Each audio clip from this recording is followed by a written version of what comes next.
ലോകത്ത് Yahoo, Bing, Google തുടങ്ങി നിരവധി സെർച്ച് എഞ്ചിനുകളുണ്ട്. എന്നാൽ നമ്മളിൽ ഭൂരിഭാഗവും ഇന്റർനെറ്റിൽ നിന്ന് എന്തെങ്കിലും ഇൻഫർമേഷൻ വേണമെങ്കിൽ ആദ്യം തന്നെ ഗൂഗിൾ ചെയ്യുക എന്ന പ്രയോഗമാണ് ഉപയോഗിക്കാറ്. കാരണം മറ്റ് സെർച്ച് എഞ്ചിനുകളെയെല്ലാം പിന്തള്ളി ഗൂഗിളാണ് സെർച്ച് എഞ്ചിനുകളുടെ തലപ്പത്ത് ഇപ്പോൾ ഉള്ളത്.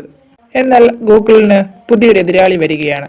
അതെ, ഗൂഗിളിന്റെ പ്രധാന എതിരാളിയായ ആപ്പിളാണ് ഇപ്പോൾ ആപ്പിളിന്റെ സ്വന്തം സെർച്ച് എഞ്ചിൻ ഉണ്ടാക്കുന്നതായി റിപ്പോർട്ട് വന്നത്.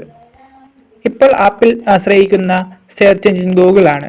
എന്നാൽ സെർച്ച് എഞ്ചിന്റെ കാര്യത്തിലും ആപ്പിൾ ഗൂഗിളിനോട് മത്സരിക്കാൻ ഒരുങ്ങുന്നതായാണ് പുതിയ റിപ്പോർട്ട്. ആപ്പിൾ പുതിയ യൂസർ സെൻട്രിക് വെബ് സെർച്ച് പ്രഖ്യാപിക്കുമെന്നാണ് റിപ്പോർട്ട്.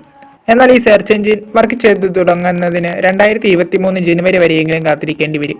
23 വർഷം മുൻപ് 1998 സെപ്റ്റംബർ 4 കാലിഫോർണിയയിലെ മെൽനോ പാർക്കിൽ ഗൂഗിൾ കണ്ടുപിടിച്ചത്.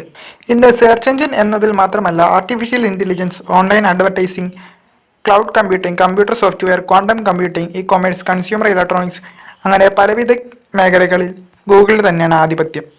2022 ഏപ്രിലിലെ ഏറ്റവും പുതിയ കണക്കുകൾ പ്രകാരം 91.04% ഗൂഗിളിന്റെ മാർക്കറ്റ് ഷെയർ. യാഹൂവിൻ്റേത് 3.07%, ബിങ്ങിൻ്റേത് 2.64%, ബാക്കിയുള്ളവ മറ്റ് സെർച്ച് എഞ്ചിനുകളുമാണ്.